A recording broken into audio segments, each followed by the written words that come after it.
Hi friends, welcome to our channel Srihari vlogs. ఇది కేరళకు సంబంధించినటువంటి సిరీస్ లో డే 5 సంబంధించిన వీడియోస్ అయితే ఈ వ్లాగ్ లో అయితే చూస్తాం. మనము డే 1, డే 2, డే 3, డే 4 సంబంధించిన వీడియోస్ అయితే మన యూట్యూబ్ ఛానల్ అయితే అప్లోడ్ చేసినాను.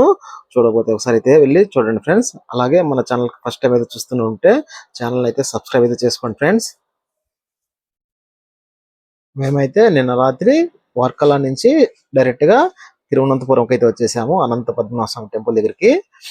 నిన్న నైట్ మేమైతే తిరువనంతపురంలో టెంట్ వేయడానికి చాలా ట్రై చేసాము, కానీ మాకైతే టెంట్ వేయడానికి ఎక్కడైతే అనుకూలంగా అయితే ప్లేస్ అయితే దొరకలేదు. అందుకని ఈ లాడ్జ్ లో అయితే రూమ్ అయితే తీసుకున్నాము. ఈ రూమ్ కూడా చూపిస్తాను ఎలా ఉంటుందో ఫ్రెండ్స్. ఇది తిరువనంతపురంలోని అనంత పద్మనాభ టెంపుల్ కి దగ్గరలోనే ఉంటుంది. ఈ రూమ్ అయితే మాకు 2000 అయితే పడింది. మేమైతే నైట్ స్టే చేసి ఎర్లీగా 6:30కి అంతా వెకేట్ చేస్తామని చెప్పాము. యాక్చువల్ గా అయితే ఈ రూమ్ కాస్ట్ వచ్చి 3000 అంట. మేమైతే రిక్వెస్ట్ చేసుకొని ఈ రూమ్ అయితే తీసుకున్నాము. రూమ్ అయితే చాలా బాగుంది. 2 బెడ్రూమ్స్ అయితే ఉన్నాయి. హాట్ వాటర్ ఫెసిలిటీస్ కూడా ఉంది. రూమ్ అయితే చాలా క్లీన్ గా నీట్ గా అయితే ఉంది ఫ్రెండ్స్. మేమైతే ఉదయం 7 గంటలకల్లా రూమ్ అయితే వెకేట్ చేసి 1 కిలోమీటర్ దూరంలో ఉన్నటువంటి అనంత పద్మనాభ స్వామి దర్శనంకి అయితే బయలుదేరాము ఫ్రెండ్స్. శ్రీ అనంత పద్మనాభ స్వామి టెంపుల్ భారతదేశంలోని అత్యంత ప్రసిద్ధ వైష్ణవ ఆలయాల్లో ఒకటి. మీకు తెలుసు కదా, ఇది కేరళ రాష్ట్ర రాజధాని అయినటువంటి తిరువనంతపురంలో అయితే ఉంటుంది. ఈ ఆలయము శ్రీ మహావిష్ణువుకి అంకితం అయితే చేయబడి ఉంటుంది. ఇంకా ఆలయ విశిష్టత అయితే చెప్తాను చూడండి. ఇక్కడ స్వామివారు అనంత శయన భంగిమలో అంటే ఆదిశేషునిపై శయనిస్తున్న రూపంలో అయితే దర్శనమిస్తారు. స్వామివారిని 3 ద్వారాల ద్వారా అయితే దర్శించాలి. మొదటి ద్వారం ద్వారా తల, రెండో ద్వారం ద్వారా నాభి, మూడో ద్వారం ద్వారా పాదాలు అయితే కనిపిస్తాయి. స్వామివారి నాభి నుండి బ్రహ్మదేవుడు ఉద్భవించినట్టయితే రెండో భాగంలో అయితే మనం అయితే స్పష్టంగా అయితే చూడొచ్చు. ఇంకా ఈ టెంపుల్ చరిత్ర అయితే ఆలయానికి 1000 సంవత్సరాల చరిత్ర అయితే ఉంటుంది. మార్తాండవర్మ మహారాజు 1750 సంవత్సరంలో తన రాజ్యాన్ని శ్రీ అనంత పద్మనాభ స్వామికి సమర్పించి తాను పద్మనాభ దాసుడుగా అయితే ప్రకటించుకున్నాడు. అప్పటి నుండి ట్రావెన్కోర్ రాజవంశం ఆలయ పరిరక్షణలో ముఖ్య పాత్ర అయితే పోషిస్తుంటుంది. అంతేకాదు, ఈ ఆలయం ప్రపంచవ్యాప్తంగా ప్రసిద్ధి చెందిన ప్రధానమైన కారణం ఇక్కడ కలిగి ఉన్న అపారమైన బంగారు, వజ్రాలు మరియు ఇతర విలువైన నిధులు. వాటి విలువే లక్షల కోట్ల రూపాయలు ఉంటుందని అయితే అంచనా. ఈ ఆలయం పేరు మీదే కేరళ రాజధాని తిరువనంతపురం అని పేరు వచ్చింది. అనంతపురం అంటే అనంతుడైన విష్ణువు నివసించే పవిత్ర నగరం అని కూడా అర్థం ఉంటుంది. హాయ్ ఫ్రెండ్స్, అనంత పద్మనాభ స్వామి దర్శనం అయితే అయిపోయింది. తిరువనంతపురంలో బయలుదేరినాము. కన్యాకుమారికి అయితే వెళ్తున్నాము. దర్శనం అయితే బాగా జరిగింది. మేమైతే ఉదయం 6:30కంతా రూమ్ తీసుకున్నాం కదా, 6:30కంతా రూమ్ వెకేట్ చేస్తే నేరుగా 7 గంటలకైతే దర్శనంకి వచ్చాము. దర్శనం అయితే క్లోజింగ్ ఉంది. మళ్ళా 8కి కదా, 8కి అయితే ఓపెన్ చేశారు. స్పెషల్ ఎంట్రీ టికెట్ తీసుకొని అయితే మనం అయితే స్టార్ట్ అయినాము. స్పెషల్ ఎంట్రీ టికెట్ వచ్చి 500. అది ఈ పోలీస్ చెక్ పోస్ట్ తర్వాత అయితే ఇస్తారు. ఫస్ట్ మనం గార్జెస్ పర్సులన్నీ బయట పెట్టేసాం అనుకోండి, డబ్బులు ఉండదు. కాబట్టి డబ్బులు అయితే క్యారీ చేయాలి అక్కడ కంపల్సరీగా. యూపీఐ అయితే అంత తీసుకోవట్లేదు. కార్డ్స్ డెబిట్ క్రెడిట్ కార్డులు ఉంది కదా, కార్డ్ అయితే స్వైప్ చేయించాడా, అది గమనించుకోవాలి. కేరళలో టెంపుల్స్ దర్శనం చేసుకోవాలనుకుంటే కంపల్సరీగా టైమింగ్స్ తెలుసుకోవాలి ముందే ఆన్లైన్ లో. లేకపోతే ఇక్కడ ఎక్కువసేపు ఓపెన్ లో పెట్టరు. చాలాసేపు క్లోజింగ్ లో ఉంటాయి. ఎక్కువ సేవలు జరుగుతూ ఉంటాయి కదా స్వామివారికి అయితే సేవలు జరుగుతూ ఉంటాయి. ఫస్ట్ లోనే మనం టెంపుల్ దర్శనం కనుక్కొని మనం అయితే ప్లాన్ చేసుకోవాలి. టెంపుల్స్ కి అయితే దర్శనం అయితే బాగా జరిగింది. చాలా చాలా బాగుంది. ఫస్ట్ టైం అయితే చూడడం నేను.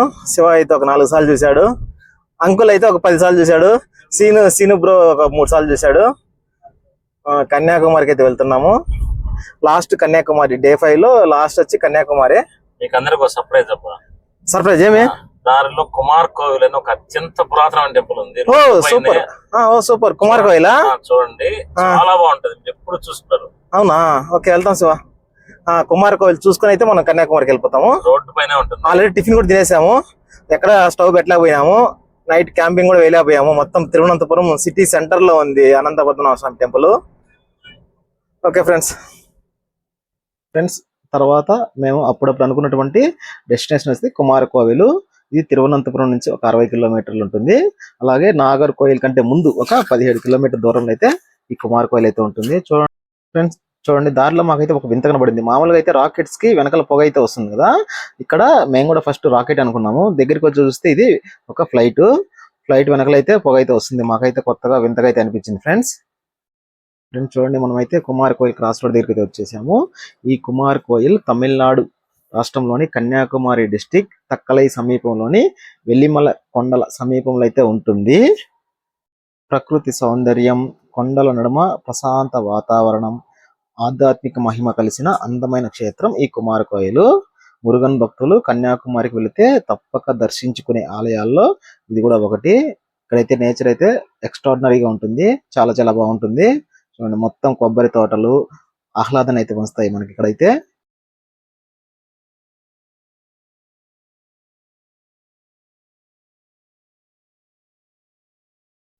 ఫ్రెండ్స్, క్రాస్ రోడ్ నుంచి ఒక 2 కిలోమీటర్ల దూరంలో కుమార్ కోవిల్ కి వెళ్లే దారిలో అయితే మాకు ఇక్కడ ఒక కొలను అయితే కనబడింది.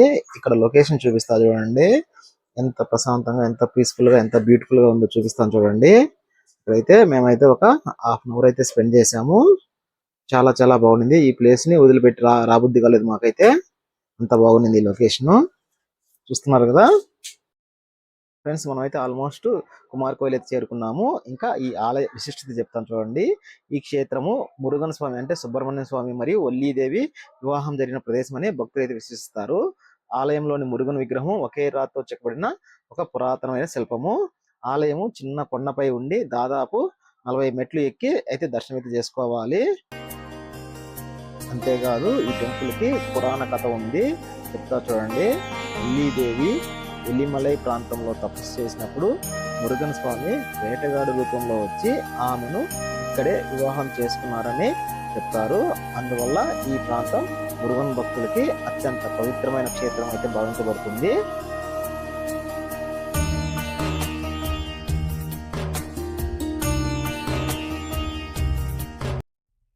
ఫ్రెండ్స్, చూసారు కదా కుమార్ కోవిల్ చాలా old temple, historical temple.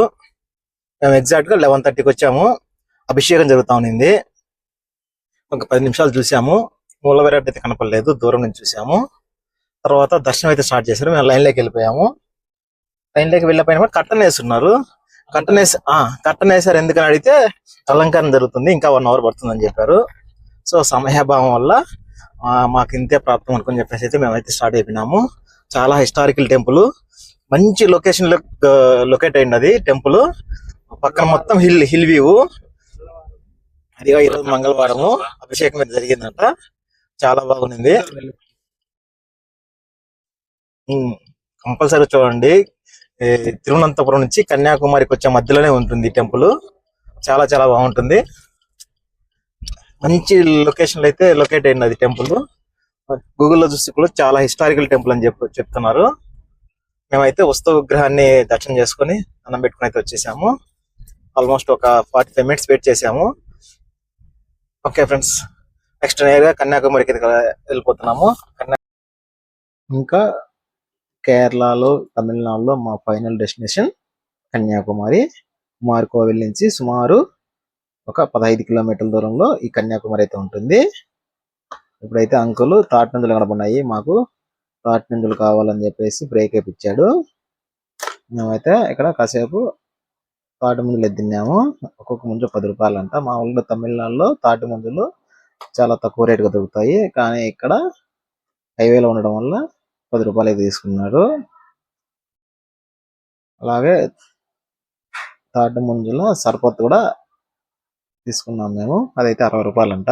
Taste ఎలా ఉందో శివ చూసి చెప్తాడు చూడండి. ఒకసారి టేస్ట్ చెప్పు.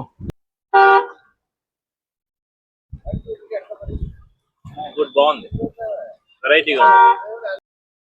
మనమైతే కన్యాకుమారి టౌన్ అయితే చేరుకున్నాము ఫ్రెండ్స్. భారతదేశానికి దక్షిణ ఉన్న ఒక ప్రసిద్ధ పర్యాటక కేంద్రము ఈ కన్యాకుమారి. ఇక్కడ Indian Ocean, Bay of Bengal, Arabian Sea అనే 3 సముద్రాలు ఇక్కడే కలుస్తాయి. ఫ్రెండ్స్, హిస్టరీ ప్రకారం పార్వతీదేవి కన్యా రూపంలో ఇక్కడ తపస్సు చేసి శివుడిని పొందాలని ప్రార్థించింది. అందువల్ల ఈ ప్రాంతానికి కన్యాకుమారి అనే పేరైతే వచ్చిందంట. మా స్టార్టింగ్ లోనే అక్కడైతే మా దగ్గర ఒక 50 రూపాయలు అయితే తీసుకున్నారు టోల్ గేట్. ఫ్రెండ్స్ ఇప్పుడైతే టైం ఎగ్జాక్ట్ గా మధ్యాహ్నం 2 అయింది. మేమైతే కన్యాకుమారిని ఎక్కువైతే ఎక్స్ప్లోర్ చేయలేదు సమయాభావం వల్ల. ఇక్కడే దేవి కన్యాకుమారికి అంకితం చేయబడిన పురాతన ఆలయం కూడా ఉంటుంది. మేము వెళ్ళే టైంకి అయితే టెంపుల్ అయితే క్లోజింగ్ ఉంది. ఇంకా ఓపెన్ చేయడానికి ఇంకా 2 hours పడుతుందని చెప్పారు. అక్కడ అమ్మవారి ముక్కు పొడకలోని వజ్రం ఎంతో ప్రసిద్ధి అయితే చెంది ఉంటుంది. చాలా కాస్ట్లీ వజ్రం అయితే ముక్కు పొడక అయితే అమ్మవారికి అయితే ఉంటుంది. అంతేకాదు కన్యాకుమారిలో షాపింగ్ కూడా చాలా ఫేమస్. చాలా తక్కువ ధరకు అయితే వస్తువులు అయితే దొరుకుతాయి ఇక్కడ. ఇక్కడ చూడండి రకరకాల చెందినటువంటి స్పైసెస్ కూడా ఇక్కడైతే చాలా తక్కువ రేట్ గా దొరుకుతాయి. ఇప్పుడైతే మనం అయితే బీచ్ దగ్గరికి అయితే వెళ్తున్నాము. చూపిస్తాను చూడండి ఫ్రెండ్స్. అంతేకాదు 1892లో స్వామి వివేకానంద ధ్యానం చేసిన శిలపై నిర్మించిన స్మారకము. ఇక్కడైతే పడవ ద్వారా అయితే చేరుకోవచ్చు. చెప్పాను కదా మాకు సమయాభావం వల్ల అయితే మేమైతే అక్కడికి వెళ్ళలేదు. అంతేకాదు తమిళ కవి తిరువల్లూరు గారి అంకితమైన 133 అడుగుల ఎత్తైన విగ్రహం కూడా ఉంటుంది అక్కడే. అంతేకాదు 1982లో స్వామి వివేకానంద ధ్యానం చేసిన శిలపై నిర్మించిన స్మారకము. ఇక్కడైతే పడవ ద్వారా అయితే చేరుకోవచ్చు. మేమైతే సమయాభావం వల్ల వెళ్ళకపోయాము. మరియు తమిళ కవి తిరువల్లూరు గారి అంకితమైన 133 అడుగుల ఎత్తైన విగ్రహం కూడా ఇక్కడే ఉంటుంది. అంతేకాకుండా మహాత్మా గాంధీ అస్థికలను ప్రజల సందర్శనార్థం ఉంచిన ప్లేస్ కూడా ఈ కన్యాకుమారి. ఫ్రెండ్స్ భారతదేశంలో సూర్యోదయం సూర్యాస్తమయం 2 సముద్ర తీరంలో అద్భుతంగా కనిపించే అరుదైన ప్రదేశాల్లో ఒకటి ఈ కన్యాకుమారి. పౌర్ణమి రోజుల్లో సూర్యాస్తమయం మరియు చంద్రోదయం ఒకేసారి కనిపించడం ఇక్కడైతే విశేషము.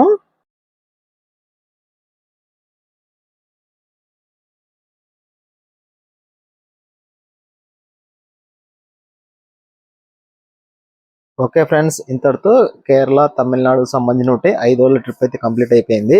మనమైతే తిరుపతిలో బయలుదేరి మొదటి రోజు పాలక్కడు, 2వ రోజు వాల్పరై, 3వ రోజు అత్తిరిపల్లి, 4వ రోజు వర్కల, 5వ రోజు అయితే తిరువనంతపురం నుంచి కన్యాకుమారికి వచ్చి ఎక్స్ప్లోర్ చేసాము. దీనికి సంబంధించిన బడ్జెట్ అంతా నెక్స్ట్ వీడియోలో అయితే అప్లోడ్ చేస్తాను. ఓకే ఫ్రెండ్స్, వీడియో నచ్చితే ప్లీజ్ లైక్ చేయండి, షేర్ చేయండి, కామెంట్ చేయండి, సబ్స్క్రైబ్ చేయడం మాత్రం మర్చిపోవద్దు ఫ్రెండ్స్. బాయ్.